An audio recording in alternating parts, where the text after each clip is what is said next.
Hey, welcome to day 16 of our 21 days of prayer. Thank you for your faithfulness and continuing to follow and to pray. I know it means a lot to the heart of our Father. And just learning and committing this time in prayer is very important for your soul, for my soul, for the advancement of our church, for the advancement of the kingdom.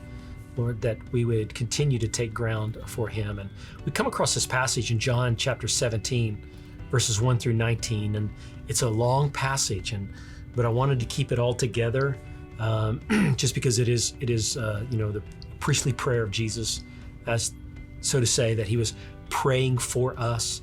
And it's just an incredible prayer. And so as you read through there, maybe mark different passages you want to pray. It might be very difficult to pray every meaning and every verse, just because it is long. But really, as you're reading through it, you might just jot some verses that are meaningful to you at this moment. Go back and read it and look at it in context, and just watch how Jesus is, before going to the cross, He's praying for the disciples, and He's talking about how He has finished His work. And it's interesting that He says, "I finished my work," and that's even before He went to the cross.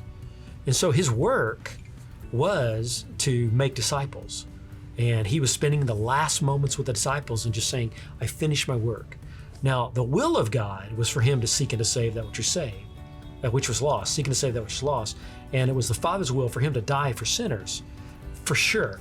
But the work that He came down to do while on earth was make disciples. And in verse 17, He makes a statement. He's saying, before that, let me go back. He's saying that He's praying for these that the Father gave Him. He's not praying for the world. He's praying for the disciples right now.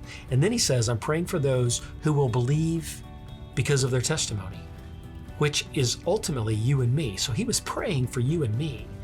And isn't that interesting to think about? Jesus was praying for you specifically, and that there are certain things would take place in your life. And as you read this passage, look those up and find out those things Jesus wanted to take place in your life, and focus on one of them. And let me give this to you. It's verse 17. And He says, "Father, sanctify them by your truth. Your word is truth." And so he's saying, "Lord, I want them to mature. I want them to be strong disciples." And so He says the way you do it is through the word. "Lord, sanctify them by your truth. Your word is truth." And so as you're going over this passage, His prayer is being answered. What He prayed for you, you and I, we are growing, and we are becoming more and more like Him, and we are being sanctified. And so pray through that and spend some time meditating on these passages and being sanctified by His truth. God bless you. Have a good time in prayer.